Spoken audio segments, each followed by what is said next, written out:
mathématiques sont pour certains lycéens et certains collégiens un cauchemar, un charabia qui ne sert qu'à triturer leur méninge. Et pourtant, s'ils savaient que tout le monde peut être bon en maths, c'est l'intitulé du livre d'Amina que je reçois ce soir. Bonsoir à toi Amina et bienvenue. Bonsoir. Ravi de te recevoir pour faire cette vidéo. Alors, dans d'autres vidéos, tu disais que tout est question de méthode. On va y revenir. Mais la première question, c'est d'où est venue cette idée d'écrire un ouvrage qui s'intitule « Tout le monde peut être bon en maths ». Ça en fait rêver plus d'un, mais d'où vient l'idée? Alors du coup, l'idée est vraiment née d'une discussion. C'est-à-dire que moi, en tant que scientifique, à la base, voilà, j'étais pas prédestinée à me dire je vais écrire un livre de maths. Et puis un jour, je rencontre Alexandre Jardin, qui a préfacé en fait mon livre.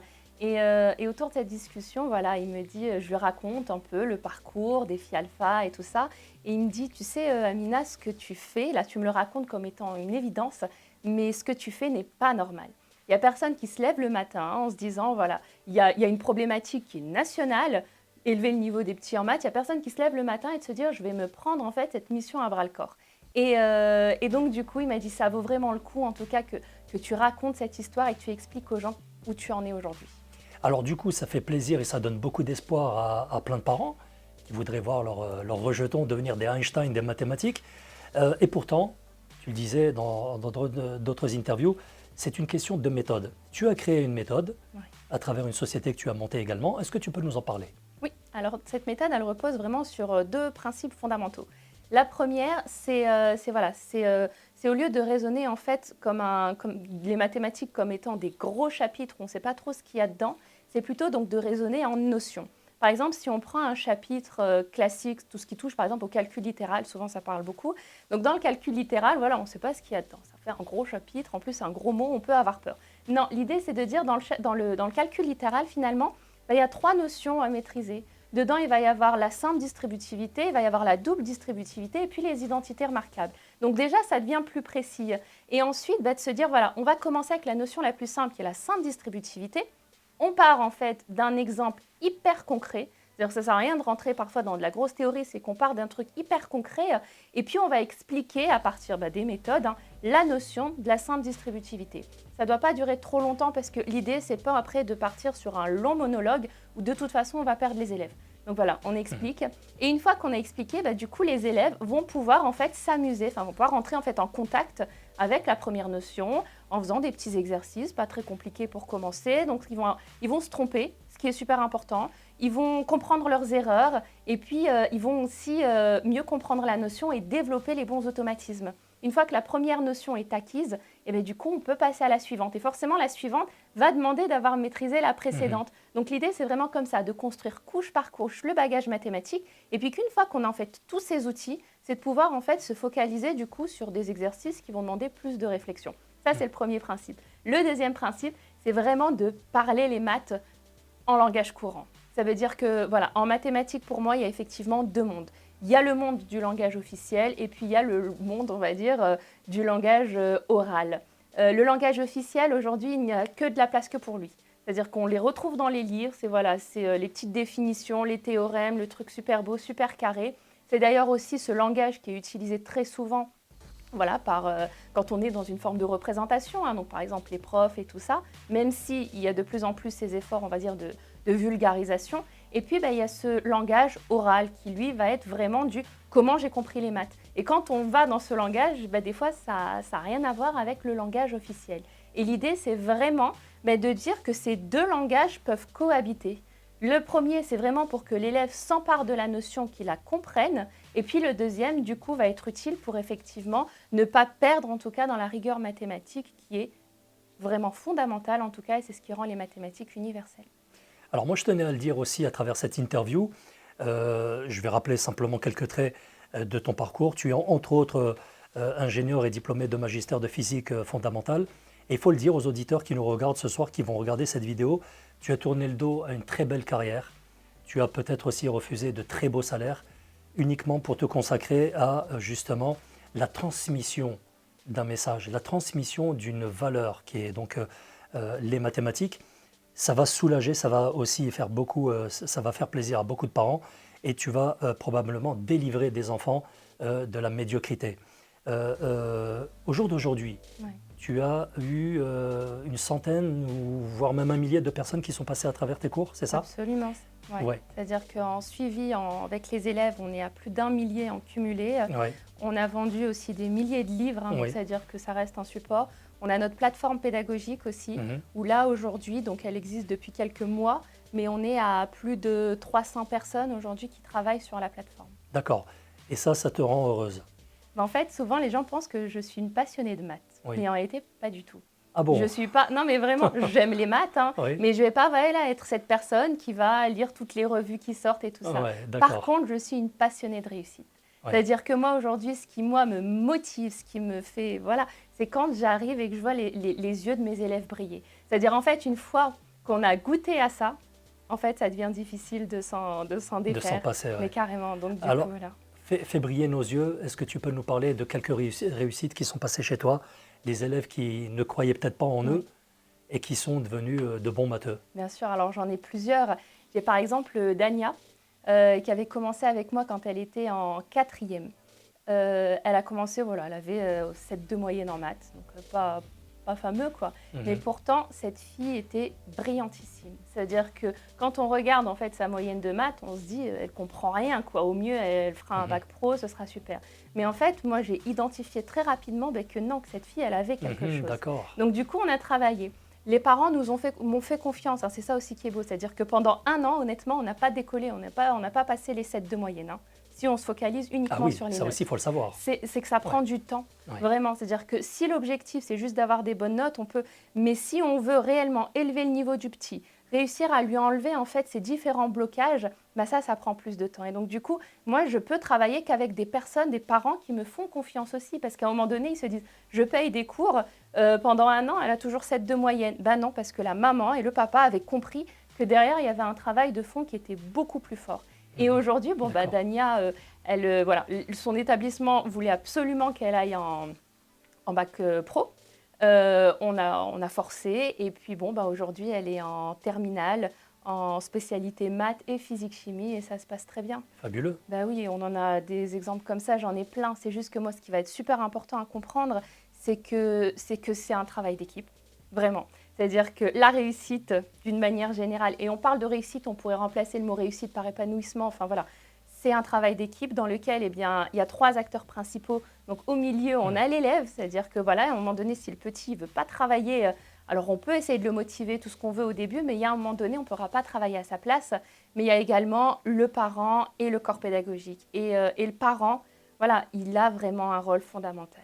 C'est-à-dire qu'il faut qu'il croie en son enfant. C'est-à-dire que voilà, c'est lui qui va finalement impulser, enfin qui va donner la bonne énergie, qui fera que le petit va soit monter, soit s'écrouler en fait finalement. Le parent n'est pas là en fait comme un vigile pour s'assurer qu'il a fait ses devoirs, pour contrôler les notes. Non, le parent il est là finalement pour croire en son fils ou pour croire à sa fille. D'accord. Alors tout à l'heure tu as soulevé une question très intéressante, c'est identifier le blocage. Quels sont les blocages qu'on peut rencontrer de manière répandue?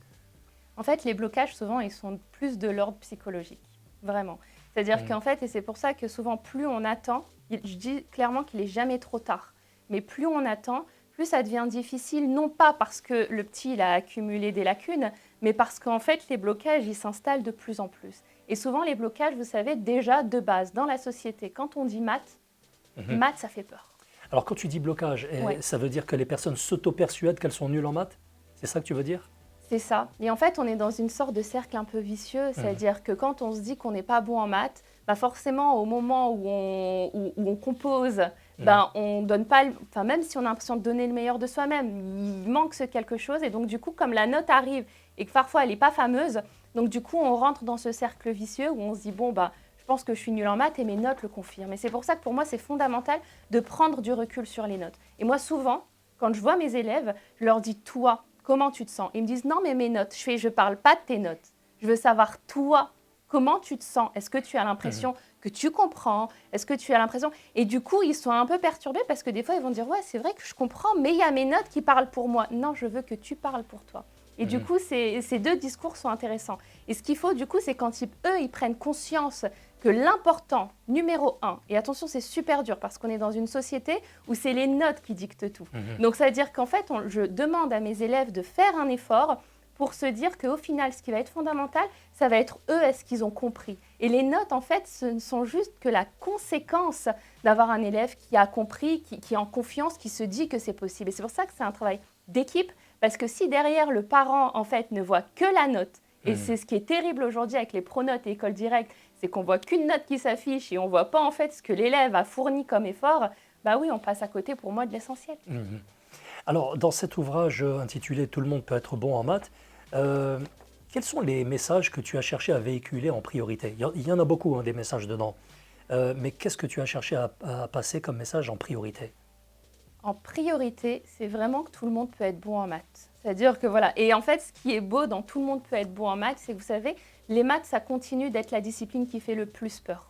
Donc, ça veut dire que voilà. Et moi, ce qui est beau, en tout cas dans notre travail, c'est quand en fait, on arrive, nous, à montrer aux élèves qu'ils peuvent être bons en maths. Et du coup, ils se disent, j'ai réussi à dompter la matière qui est la plus difficile. Donc, au final, ils se disent que bah, tout est accessible, quoi. Et ça va bien au-delà des maths. Nous, on a des petits qu'on suit en maths. Et puis, ils ont leurs notes qui augmentent en français, en histoire. C'est juste parce qu'en fait, ils se disent que c'est possible pour les maths, donc c'est possible pour tout le reste, quoi. Et ça va bien au-delà juste de l'école. C'est possible pour un métier, c'est possible pour une ambition, c'est possible pour une vie, quoi. Donc, voilà. Le message, c'est de dire qu'au final, eh bien, je pense que peu importe la discipline, peu importe la voie, avec le travail, avec la méthode et le bon état d'esprit, je pense qu'on peut tout faire. Et dans quelle mesure est-ce qu'on peut dire que ton esprit compétitif de femme déterminée a-t-il pris l'ascendant sur le choix que tu as fait en tournant le dos à une carrière prometteuse pour devenir prof de maths à domicile ou dans un centre? Quel esprit de combativité faut-il avoir? Alors moi, moi c'est marrant, hein, mais la compétition, ça aurait pu être mon deuxième prénom, en toute honnêteté. Et attention, il y a deux manière de voir la compétition. On peut le voir de manière très positive et très négative. Ce qui est fondamental, et c'est assez dur en fait, c'est quand même de viser la compétition avec soi-même. C'est-à-dire que souvent, on a les élèves ou d'autres qui sont en compétition avec les autres. Donc déjà, il faut être capable d'identifier en fait les deux. Et moi, effectivement, c'est-à-dire que je me souviens de ma rentrée en maternelle.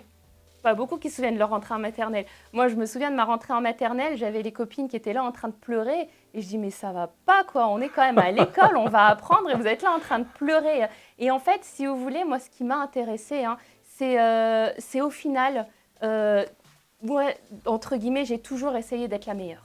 Ouais. Et pas, en fait, pour que les autres me disent, t'es la meilleure. Attention, c'est agréable. Hein, voilà, c'est agréable. Mais j'avais besoin, moi, en fait, de me dire à chaque fois, je suis la meilleure. Et en fait, moi, ce qui m'a un peu... J'ai une phrase, enfin, j'ai une chose qui me guide un peu dans mes choix. Vous savez, je parle beaucoup, moi, avec les anciens. Et il y a cette phrase que je trouve terrible quand des fois on parle avec des anciens et qui vous disent je suis passée à côté de ma vie. On a 80 piges comme ça et on vous dit je suis passée à côté de ma vie. Franchement, c'est terrible, quoi. Alors moi, c'est vrai que du coup, j'avance beaucoup avec cette phrase et à chaque fois, que ce soit pour mon mariage, que ce soit pour avoir des enfants pendant mes études, que ce soit à un moment donné pour faire mes études, pour dire non, tant pis, effectivement, il y a ces métiers-là. Et c'est dur, hein, parce que quand on voit tous ces camarades de promo qui sont recrutés avec des gros salaires et que toi, tu es là à galérer, non, mais en même temps, je me dis, c'est ma vie.